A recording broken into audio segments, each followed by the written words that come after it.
요한복음 8장 28절 부분 하겠습니다. 예. 예, 저희가 예수를 가야바 프라이토리온에서 관정으로 끌고 가니 새벽이라. 저희는 더럽힘을 받지 아니하고 유월절 잔치를 먹고자 하여 관정에 들어가지 아니하더라. 자, 저희가가 누구겠어요? 보라색 돼 있잖아요. 보라색. 예. 그 예수님을 체포해 갖는 사람들이죠. 예.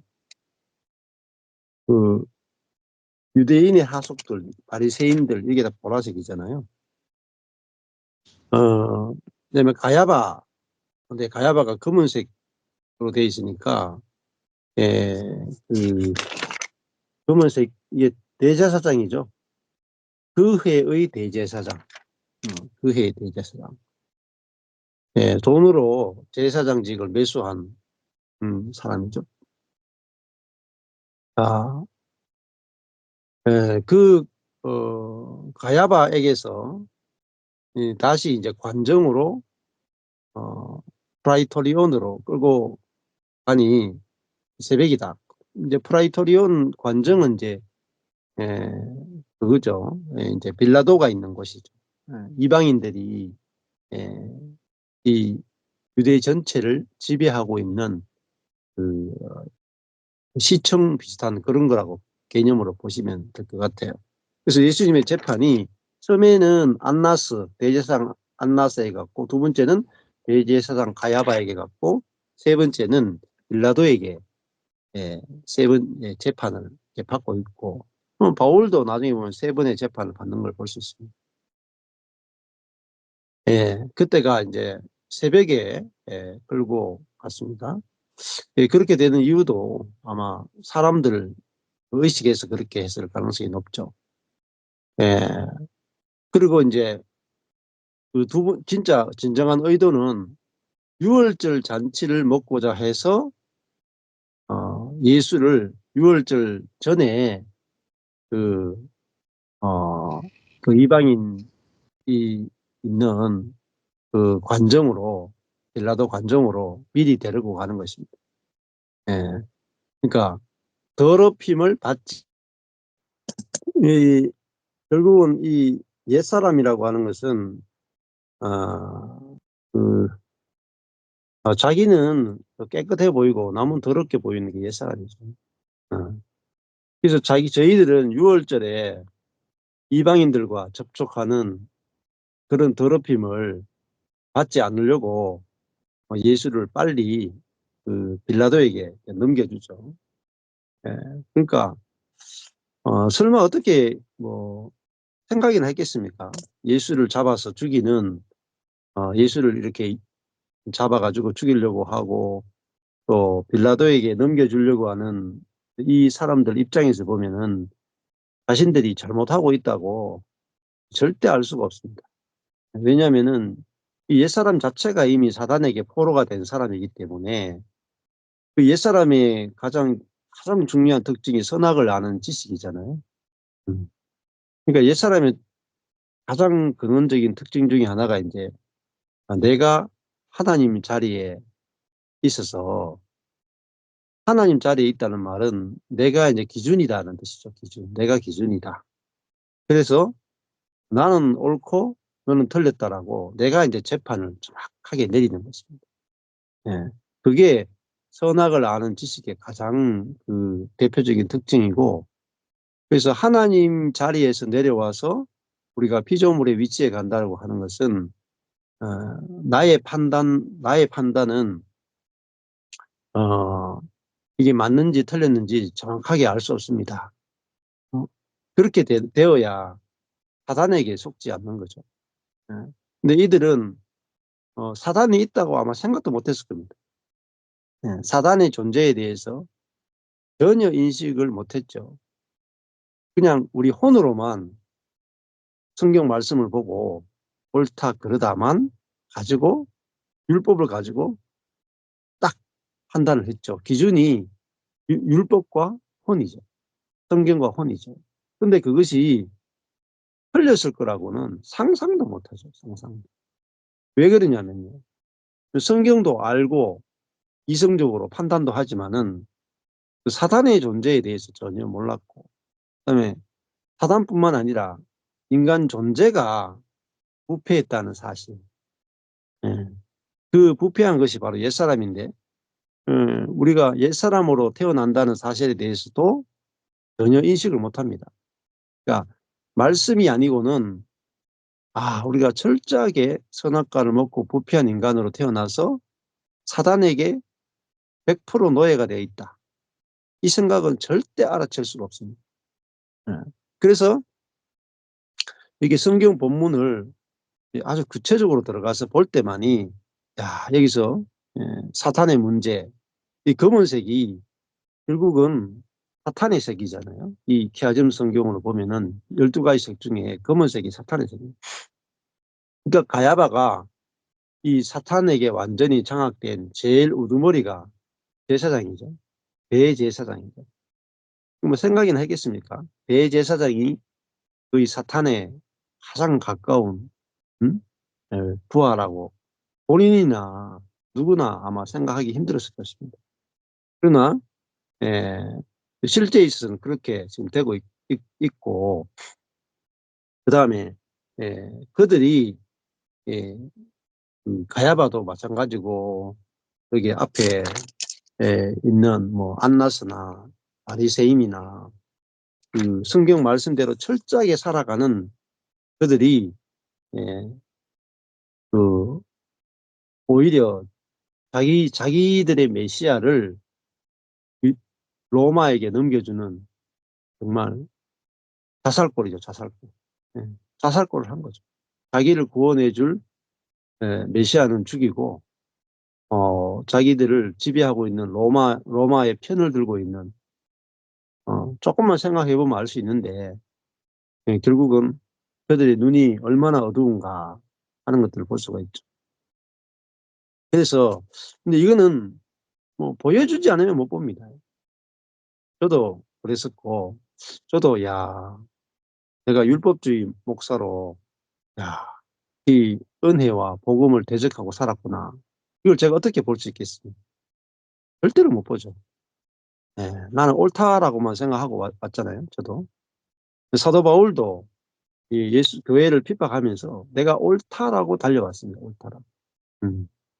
그래서 이 다메섹에서 빛비춤을 받았을 때 내가 하나님을 대적하고 있었구나를 처음으로 알게 된 거죠. 그래서 반드시 그 빛비춤이 있어야 되는데, 그 빛비춤이 오게 되면은 내가 오던 길에서 업그레이드 되는 게 아니고 내가 오던 길에서 정반대로 가버려요. 정반대로. 신앙생활이. 이렇게 오다가 완전 180도 돌아가지고 정반대로 가는 게 진짜 이게 그리스도를 만난 약한 처음이라고 볼 수 있습니다. 그러니까 자아로 살던 사람이 성령으로 산다는 것은 그냥 자아로 살다가 성령을 받아가지고 조금 더 지혜로워지고 조금 더 능력을 받는 이 삶이 아니고, 율법으로 살던 사람이 반대로 돌아서 은혜로 살게 되는, 이게 정말 회개라고도 볼 수 있죠. 그래서 여기서 이제 그 예수를 잡아서 자기는 더럽힘을 받지 않고 깨끗하게 유월절 잔치를 먹겠다. 이렇게 얼마나 어리석은 것이고 얼마나 이제 말이 안 되는 것인가. 우리는 옆에서 보면 이제 알 수가 있는 거죠. 어서 오세요. 오셨네. 예, 네. 반갑습니다. 예. 자, 그, 그것도 이제 유월절 잔치를, 예? 아주 그냥 누룩도 제거하고, 또 경건하고, 하나님 앞에서, 예? 자기들을 이스라엘 그 애굽에서 구원해 주신 그 은혜와 감격을 다시 기억하고, 이렇게 했을 거라. 근데 그 모든 것들이, 그 모든 경건이 사단에게 속한 것입니다. 애석하게도 완전히 사단에게 속은 거죠. 또 뭐 기도하고 뭐 어린 양 잡고 어린 양의 피를 문설주와 임방에 바르고 거기서 말씀하신 대로 뭐 쓴 나물과 예? 예, 그 누룩을 넣지 않는 빵을 먹고 이 출애굽기 펴가지고 그 부분을 읽고 가족들끼리 그 출애굽의 경험을 나누고 했을 거 아니에요. 그러니까 지금 예수님을 잡아가지고 관정으로 넘기고 있던 이 바리새인들은 그 유월절 잔치를 얼마나 집에 가면은 얼마나 경건하게 보냈겠어요. 근데 그 모든 경건이 사탄에게 속한 것입니다. 이게 사탄이 이만큼 속일 수 있다. 철저하게 속일 수 있는 거예요. 철저하게. 그래서 우리의 싸움은 혈과 육에 대한 싸움이 아니고 공중의 권세 잡은 자와의 영적 전쟁이다. 이게 에베소서 이 부분 결론이잖아요. 그래서 이제 아직 형제와 싸우고 있는 사람은 아직 눈이 안 밝았어요. 그러니까 눈에 보이는 예수하고 싸우고 있는 사람은 아직까지 눈이 안 떠인 사람이죠. 눈에 보이지 않는 사단에 대해서 인식하고 사단과의 싸움을 할 수 있는 사람만이 새 사람입니다. 새 사람. 그래서 에베소서도 이번에 그 김순남 목사가 눈이 열려가 보면서 와, 한 새 사람인데 하나님의 한 새 사람, 온 우주적인 교회를 한 새 사람으로 창조했는데 그거를 쪼개는 것이 사탄이구나. 사탄은 이 하나님이 만드신 우주적인 그리스도의 몸된 교회를 하나로 만들어 놓은 그 교회를 쪼개는 자가 바로 사탄이구나가 확실히 보이더라는 거죠. 마찬가지죠. 그래서 우리가 말씀의 빛 가운데 나와서 성령께서 그 말씀을 빛을 비춰주실 때 우리가 말씀을 하나하나 알아가는데 이 혼자서 다 못 보잖아요. 그래서 소그룹으로 모여서 한 사람 한 사람이 함께 모여서 성령의 조명 아래서 말씀을 나눌 때 그 빛이 이제 7배로 강해지는 거죠. 그래서 이제 성수에 보면은 이 등대가 이 가지가 7개죠. 7개. 예. 7교회고 그거는 이제 그 완전한 교회의 모습을 이제 보여주고 있다고 볼 수 있습니다.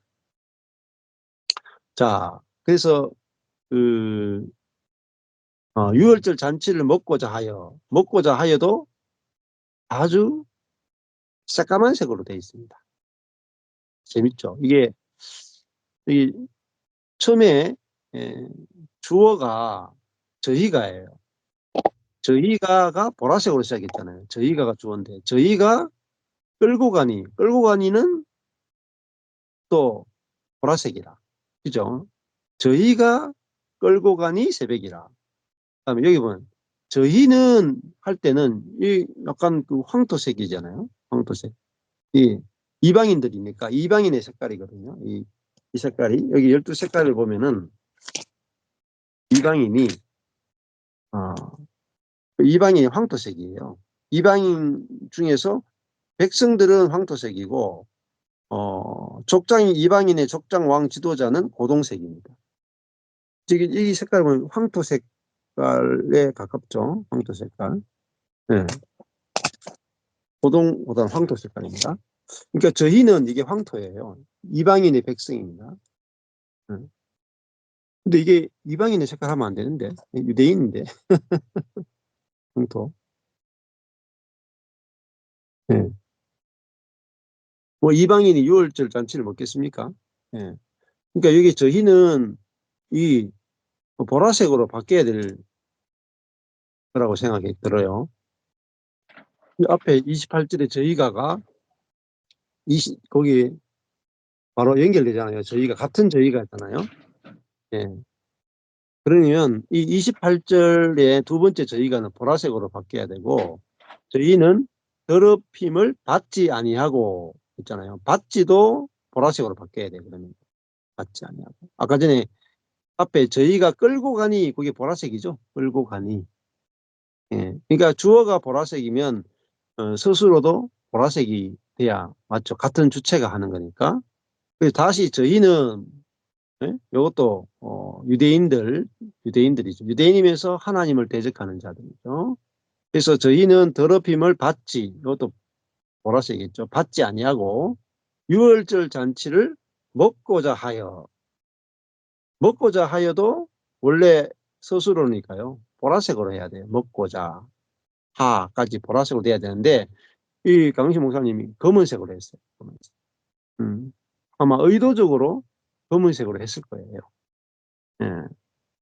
자, 그러니까 유월절 잔치는 또 빨간색이에요. 빨간색. 그러니까 이 색깔이 그냥 칠하는 게 아니거든요. 유월절 잔치는 이제 이게 구원을 상징하잖아요.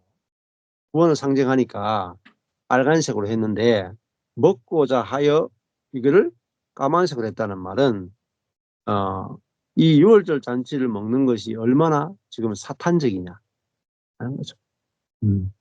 이 경건한 그들의 하나님이 그들을 은혜로 구원하신 이 유월절을 기념하는 그러니까 유월절을 이제 생각해 보십시오. 유월절을 그들이 계속 지켜요. 지금 이 모세 때로부터 치면 아브라함 때부터 치면 거의 2000년이거든요. 2000년.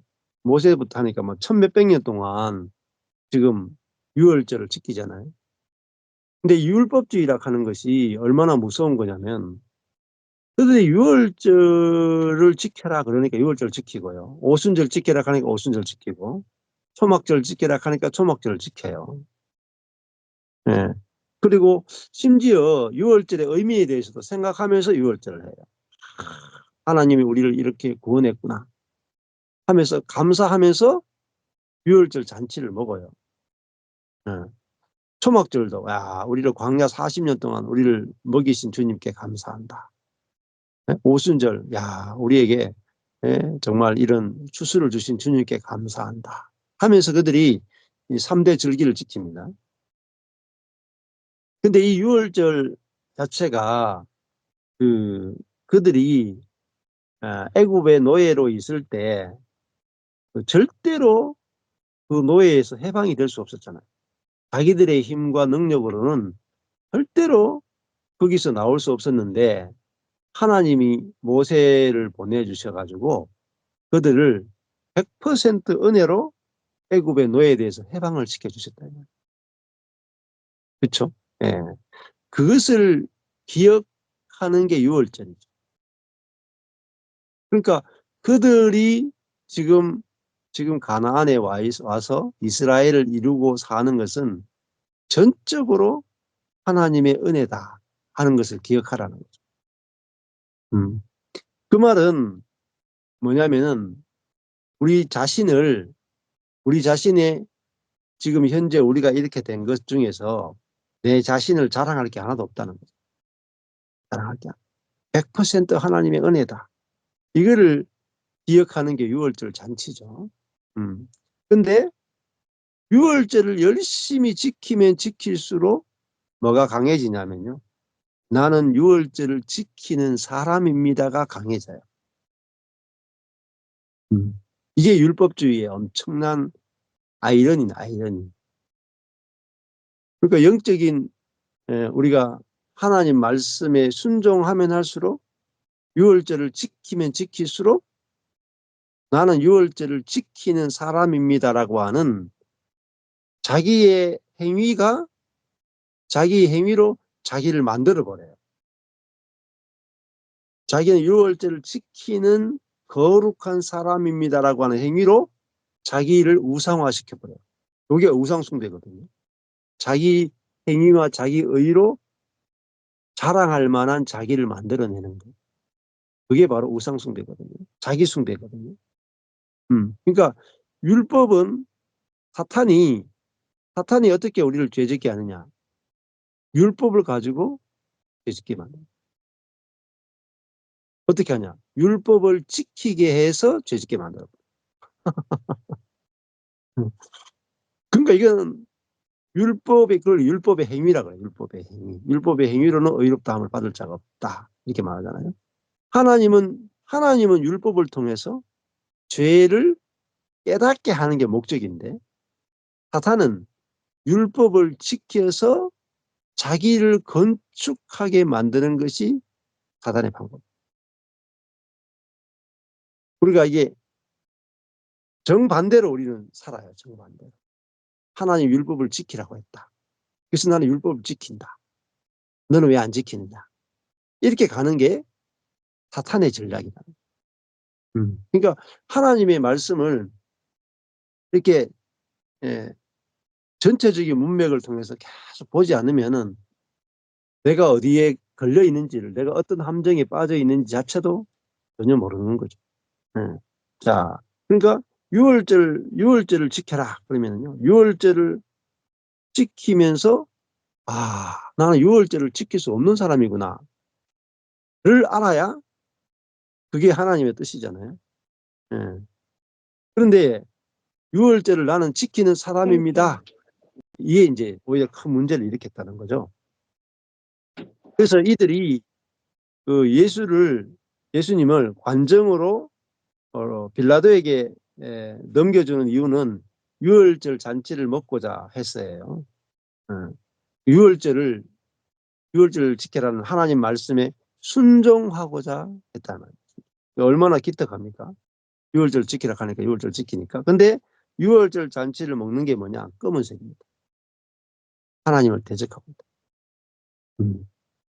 이게 정말 무서운 거죠. 사탄이 이렇게 완벽하게 사람을 속입니다. 자, 그래서 그 동기도 얼마나 아름답습니까? 더럽힘을 받지 않기 위해서. 얼마나 경건해요. 더럽힘을 받지 않기 위해서 받지 아니하고 유월절 잔치를 먹는다. 야, 엄청나게 경건해 보이죠. 그 겉을 보면 엄청나게 광명이잖아요. 근데 사탄에게 속았다. 사탄에게. 자, 그러니까 자기들이 바리새인들이 예, 그 자기의 자기됨은 자기는 애굽의 노예되었고 사탄의 노예되었었는데 하나님의 은혜로 하나님 백성이 되었다. 그거를 기억하는 것이 유월절 잔치인데 유월절 잔치를 지키는 자기 자신을 만들어 버렸다. 예. 자기는 은혜로 노예에서 해방된 존재, 그게 자기의 정체성인데 나는 유월절을 더럽히지 않고 지키는 존재로 자기를 만들어 버렸다. 이게 뭐냐? 사탄이 하는 일이에요. 그래서 까만색으로 한 거예요. 먹고자 하여. 검은색으로 딱 한 거죠. 그래서 관정에 들어가지 아니하더라. 왜? 이방인들과 접촉하면 부정하게 되기 때문에 아예 관정에 들어가지 않고 밖에서 예수를 넘겨줬다. 그러니까 29절에 그러므로 빌라도가 밖으로 저희에게 나가서 하라되. 그러니까 예수님을 잡아왔는데 이들이 안 들어오니까 빌라도가 밖에 나가서 예수님을 체포해서 들어가는 거죠. 왜 빌라도가 유대인의 특징에 대해서 너무너무 잘 알기 때문에. 너희가 무슨 일로 이 사람을 고소하느냐. 음, 자, 아, 무슨 일로 이 사람을, 빨간색이죠. 예수님이죠. 고소하느냐. 대답하여 가로되 이 사람이 행악자가 아니었다면 우리가 당신에게 넘기지 아니하였겠나이다. 이 전부 다 황토색인데 이 전부 다 보라색으로 다 바뀌어야 됩니다. 예. 유대인들이죠. 유대인들이 지금 빌라도에게 넘기는 거기 때문에 이게 이방인의 색깔을 사실 하면 안 되는데, 근데 이게 왜 황토색으로 했을까? 또 뒤집어 보면은 황토색 할 수도 있어요. 왜 황토색이냐면은 이들이 영적으로 보면 이방인들입니다. 육적으로 보면은 유대인인데 지금 예수님 시대에 오면 지금 예수님하고 딱 만났을 때는 28절이 첫 번째 저희가는 하나님을 대적하는 보라색인데 두 번째 저희가는 황토색이죠. 그럼 이거는 이방인이라는 뜻입니다. 그러면 무슨 말이냐면은 육적으로는 유대인인데 신약에 있어서의 이방인은 예수 그리스도와 연합하지 않는 모든 사람이 이방인이 돼요. 아마 그래서 지금 저희는을 황토색으로 했을 가능성이 상당히 높습니다. 네. 하여튼 재밌죠. 이 색깔을 하나 가지고요. 색깔 하나 가지고 성경 본문을 아주 깊이 있게 생각을 하게 해줍니다. 왜 이 12가지 색깔 대화자 묻기를 가지고 야, 왜 이 색깔을 했을까? 이거 하면서요. 막 사람들이 너무너무 재밌어해요. 자, 그러니까 어, 그 어, 30절에 그들이 대답하여 가로되 이 사람이 행악자가 아니었다면 우리가 당신에게 넘기지 아니하였겠나이다. 이렇게 나와요. 어. 그러니까 행악자이기 때문에 넘겼다. 여기 행악자가 보라색이죠. 이 사람은 예수님이고 예수님이니까 빨간색이고 행악자니까 보라색이죠. 자, 31절에 빌라도가 가로되 너희가 저를 데려다가 이 빌라도는 확실하게 이방인이죠. 이방인의 지도자니까 이 색깔이 고동 색깔이에요. 빌라도 고동색이에요. 예. 자, 너희가 저를 데려다가 그리스도를 데려다가 너희 법대로 재판하라. 어, 그 유대인들이 가로되 유대인들이 지금 이방인이 됐어요. 유대인들 색깔이 황토색이에요. 황토. 음. 그러니까 완전히 바뀌어버린 거죠. 구약 시대 때 유대인의 색깔은 전부 다 이게 초록 연두색이에요. 연두색. 연두색. 하나님의 백성의 색깔이에요. 근데 신약에 와서 유대인들의 색깔은 황토색으로 바뀌어버렸어요. 완전히 완전히 뒤바뀌어 버렸단 말입니다. 빌라도가 고동이고 유대인들은 황토 색깔이에요. 이제 그리스도를 믿느냐 믿지 않느냐에 따라 가지고 이제 하나님 편이냐 아니냐가 확실하게 갈라진다. 우리에게는 사람을 죽이는 권한이 없나이다. 어, 그 사람인데요. 사람이 빨간색이고 죽이는 이것도 빨간색이에요. 그러니까 예수를 죽이는 권한이 없습니다. 그렇죠. 자, 그들이 이제 빌라도에게 데려온 이유는 예수를 죽이고 싶은데 죽일 수 있는 권한이 없기 때문에 빌라도에게 데려왔다는 거죠. 그냥 뭐 폭력을 가한다거나 위협을 가할 정도면은 데려올 이유가 없죠. 근데 죽이고 싶은데 죽이려면은 재판에서 사용할 수 있는 것, 사형 언도를 할 수 있는 것은 이 빌라도 재판밖에 없기 때문에 예수를 죽이고 싶어서 데려왔다. 32절에 이는 예수께서 자기가 어, 예, 어떠한 죽음으로 죽을 것을 가리켜 하신 말씀을 응하게 하려 함이라. 자, 여기 31절의 제일 마지막에 보면은 우리에겐 사람을 죽일 권한이 없나이다. 한이가 나와 있죠. 한이 넣고 이제 화살표 밑으로 빨간색이 딱 돼 있어요. 이유를 말해요. 그래서 이유가 32절에 이는 이렇게 돼 있죠. 이는 말씀을 응하게 하려 함이로다. 예수께서부터 시작해서 말씀을까지가 다 목적어예요. 한 목적어 덩어리예요. 그래서 이는 말씀을 응하게 하려 함이로다. 이렇게 돼요. 자, 근데 어떤 말씀이냐? 어떤 말씀을 응하게 하다 하니까 채우다예요. 플레로 말씀을 채우려 함이로라. 인데요. 어떤 말씀이냐면은 죽을 것을 가리켜 하신 말씀. 죽을 것을 가리켜 하신. 음. 자, 근데 죽는데 어떻게 죽느냐? 어떠한 죽음으로 죽을 것을 가리켜 하신 말씀을 응하게 하려 합니다. 굉장히 글자가 커져 있죠.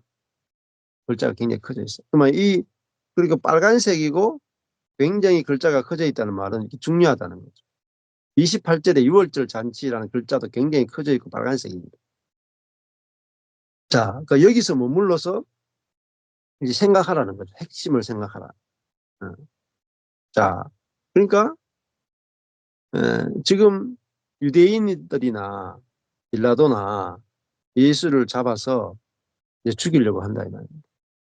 근데 그것이 말씀을 응하게 하려 합니다. 예. 그러니까 하나님의 뜻을 절대로 벗어날 수 없다.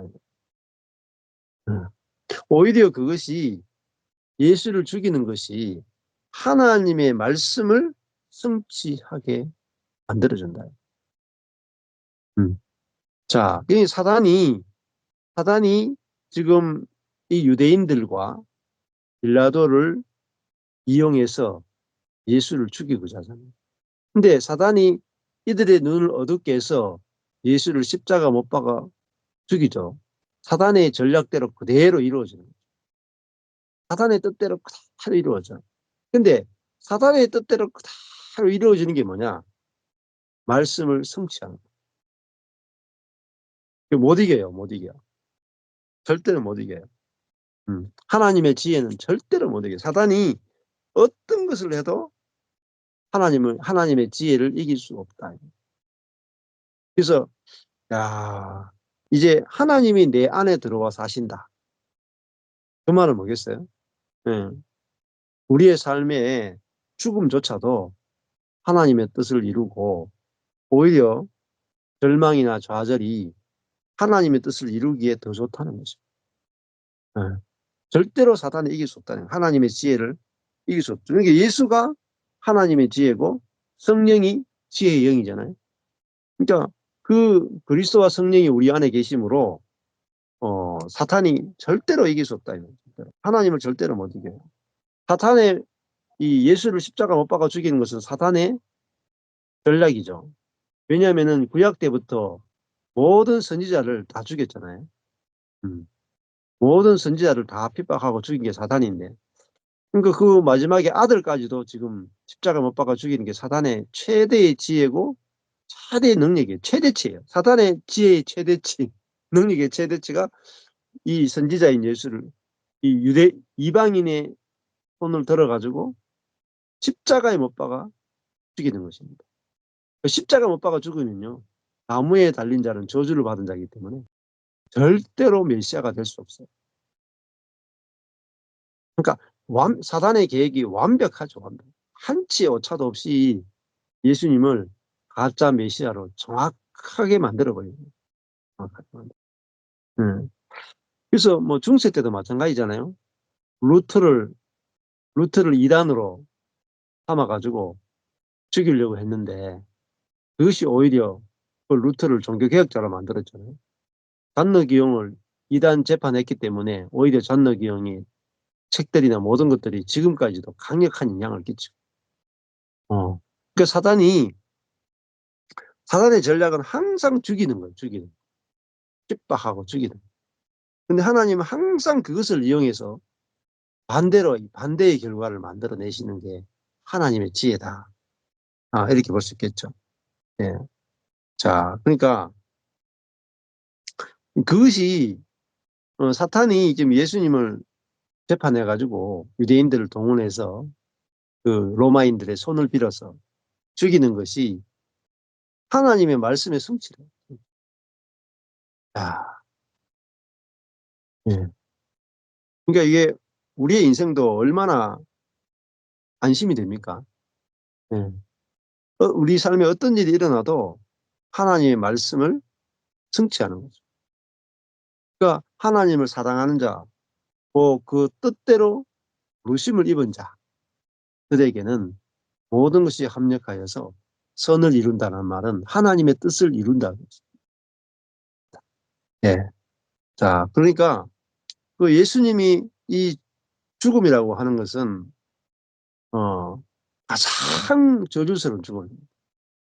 그러니까 죽음 중에도 가장 저주스러운 죽음은 나무에 달려서 십자가형으로 죽는 거예요. 그 로마 사람들이 십자가라는 단어도 싫어했다 그러잖아요. 그러니까 인생으로 태어나서 인생으로 태어나서 가장 저주스러운 인생이 뭐냐면은 마지막에 십자가에 달려가지고 모든 사람들이 보는 데서 발가벗김을 당하고 가장 오랜 시간 피를 다 뽑아가지고 죽이는 가장 악랄한 그 고문 기술인 십자가에 달려 죽는 것이 인생으로 태어난 것 중에 가장 저주스러운 것입니다. 그러니까 십자가만 안 달려도 인생 뭐 괜찮게 산 거예요. 그게 십자가형이거든요. 근데 하나님의 아들이 십자가에 달려가지고 가장 저주스러운 그 죽음을 통해서 죽으시게 되는 거죠. 근데 그것이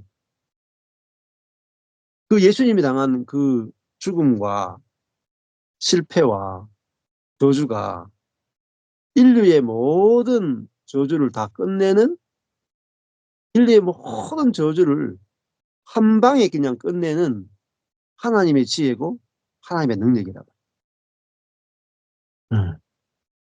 그러니까 하나님의 이 지혜의 결정판이 십자가죠.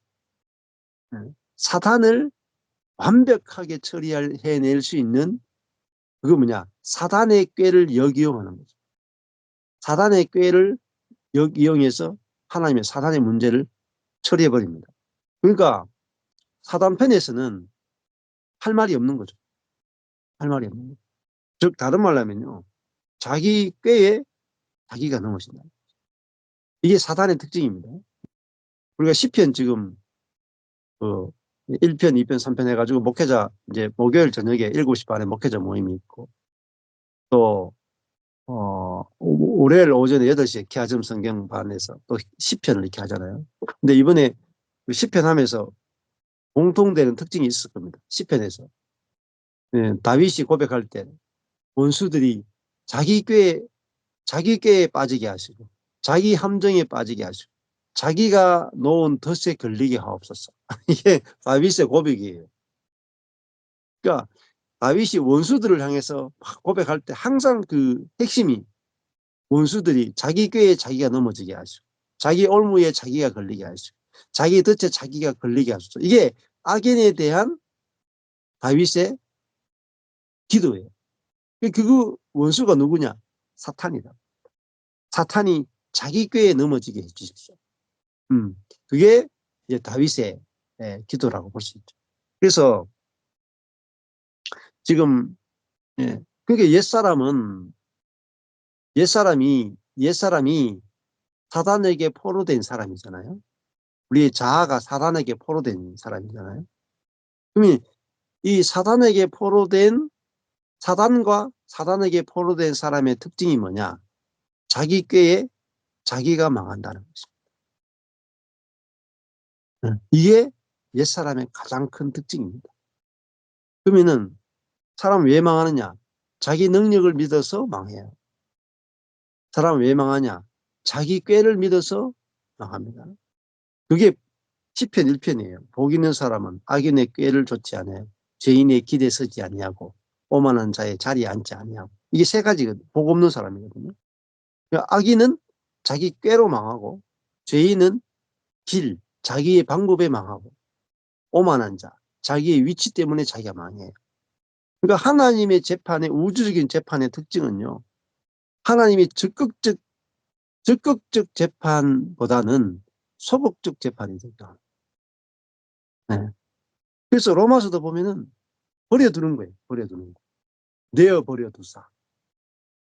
내어버려두는 거죠. 왜냐하면은 나무가 있고 가지가 있는데 하나님이 생명이 나무고 사람이 가지예요. 사람이 나 하나님 의존하는 거 싫어. 독립해버린 거예요.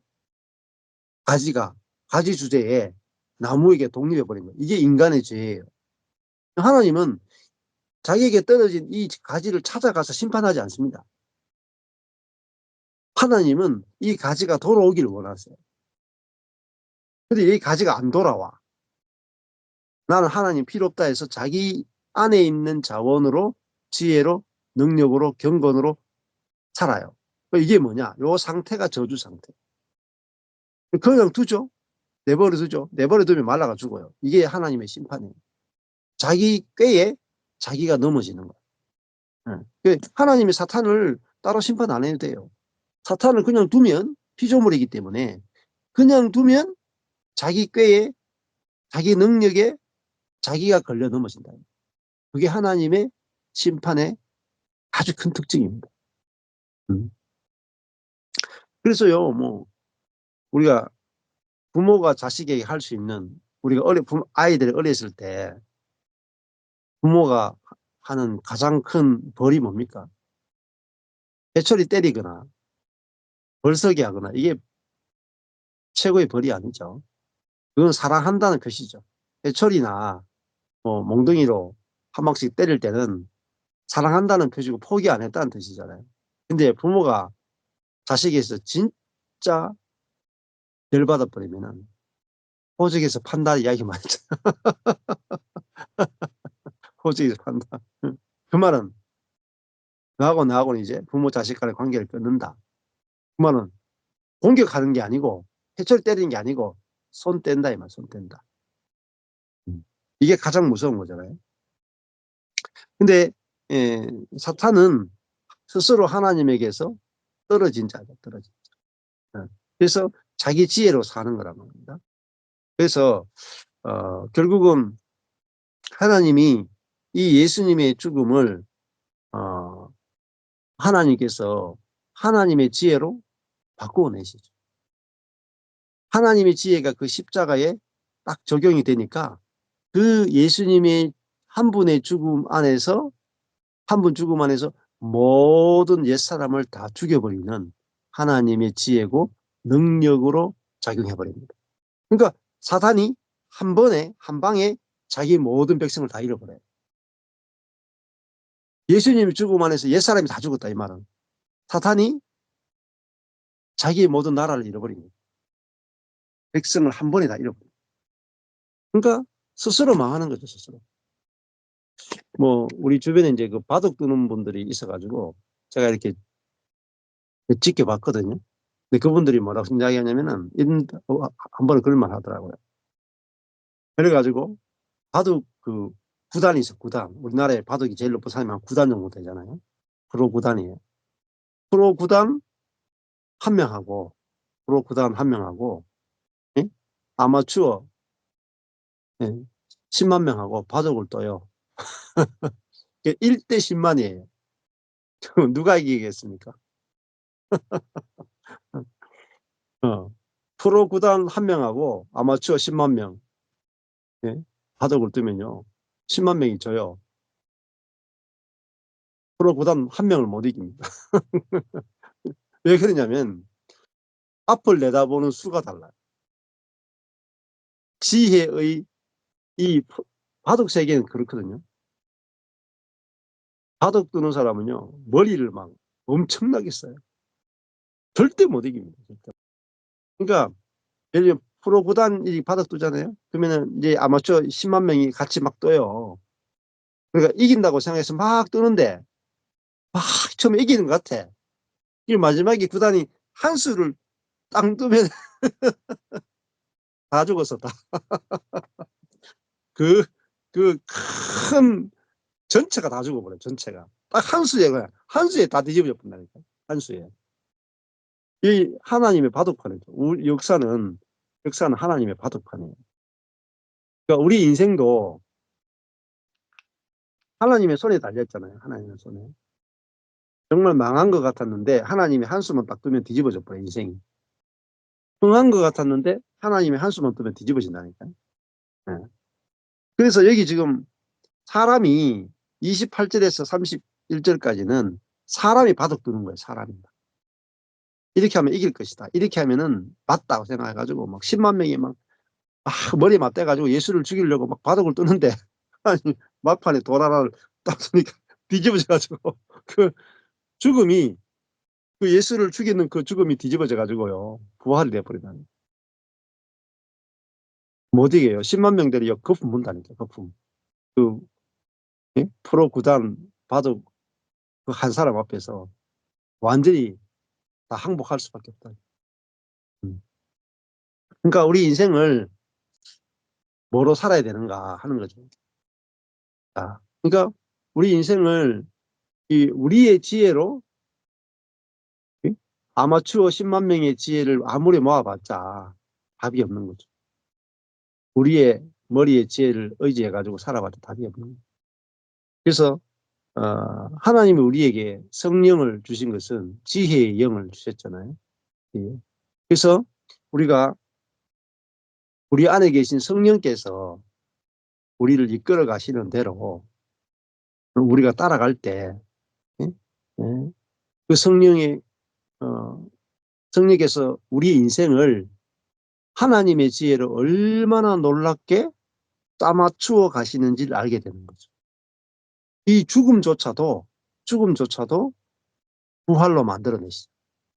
예. 그리고 결국은 이 눈이 어둡잖아요.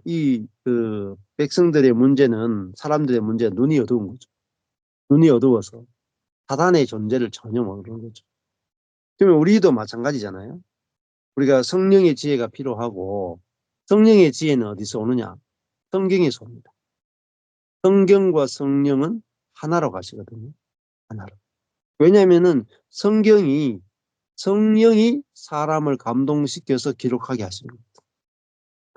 그래서 우리가 성경을 볼 때 성령께서 역사하세요. 그러니까 성경과 성령이 항상 같이 가야 돼요. 같이 가야 돼요. 빼면 안 돼요. 성경만 있어도 안 되고 성령만 있어도 안 돼요. 두 가지 같이 가야 됩니다. 같이 가게 되면은 성령께서 성경을 통해서 역사하십니다. 그래서 생각으로 막 하는 게 아니고 성경 본문을 펴놓고 우리가 볼 때에 성령께서 역사하시고요. 소그룹으로 모여서 함께 말씀을 나눌 때 성령께서 빛을 비춰주신다. 예. 그래서 우리가 어, 그 요한복음 시작할 때도 제일 먼저 어두움 가운데 빛이 비쳤다. 어두움 가운데 빛이 비쳤는데 어둠이 깨닫지 못하더라. 이렇게 요한복음 시작했잖아요. 예. 그래서 어, 그 우리가 처음에 태어난 자아는 모든 사람이 어둠이었다. 이렇게 이제 성경을 시작하는데 빛은 바로 예수 그리스도가 바로 빛이죠. 그 말은 예수 그리스도가 왜 죽어야 됐고, 왜 부활해야 됐고, 왜 승천해야 됐고, 왜 약속한 성령을 받아 우리에게 주셔야 되는지 그 예수 그리스도를 아는 게 빛이죠. 그게 선명하게 알아야 우리가 사단이 인간의 문제가 뭐고 예수가 왜 죽어야 되는가. 그러니까 우리가 사단에게 포로된 존재이기 때문에 예수님의 죽음 안에서 우리가 죽어야 사단의 문제가 해결된다는 거예요.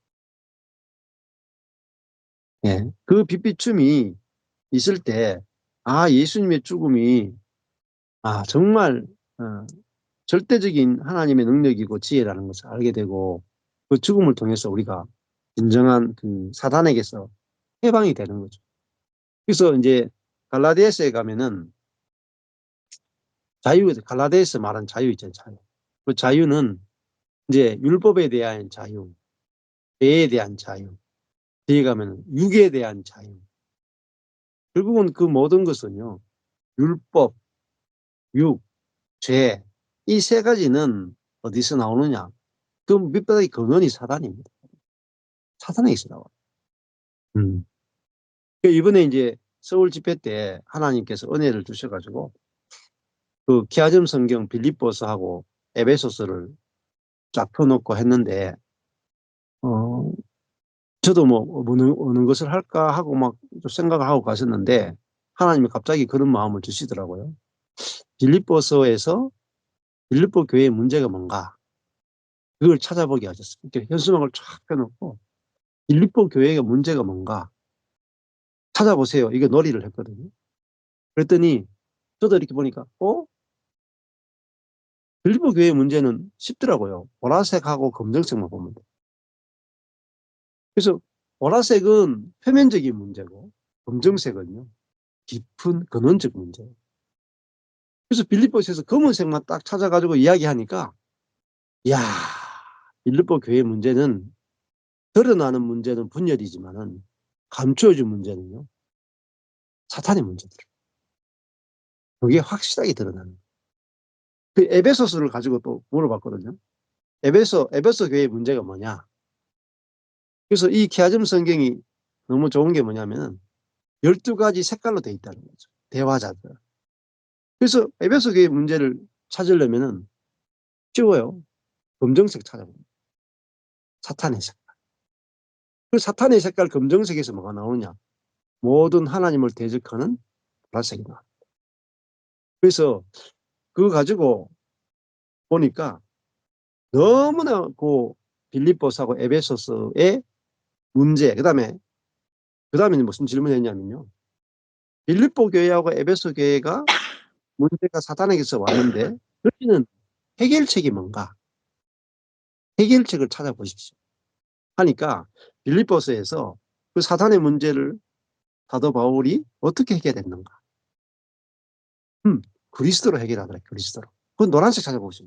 빨간색 안에 노란색 칠해있는 그 그리스도를 찾으면은 답이 있는 거죠. 에베소서도 그 검정색을 해결하는 것은 그리스도밖에 없어요. 하나님이 그리스도를 통해서 이 사탄의 문제를 어떻게 해결했는가? 그게 에베소서다. 네. 그렇게 해서 지금 성경을 한 권 한 권 알아가는데 이번에도 굉장히 사람들이 너무너무 재밌어하고 또 이렇게 계시가 열려지고 또 은혜를 굉장히 많이 누렸거든요. 그래서 이렇게 한번 성경을 펼쳐놓고 응? 한번 찾아보십시오. 너무너무 자는 게 아니라 유익하고. 눈이 아파서 있는 거야. 어, 자, 그러면은 오늘은 여기까지 그러겠다. 하겠습니다. 예. 나는 안 필요해. 자, 나눔을 좀 하겠습니다. 예. 물 한 잔 하시고 할까요? 예. 물 한 잔 하시고 나눔하겠습니다.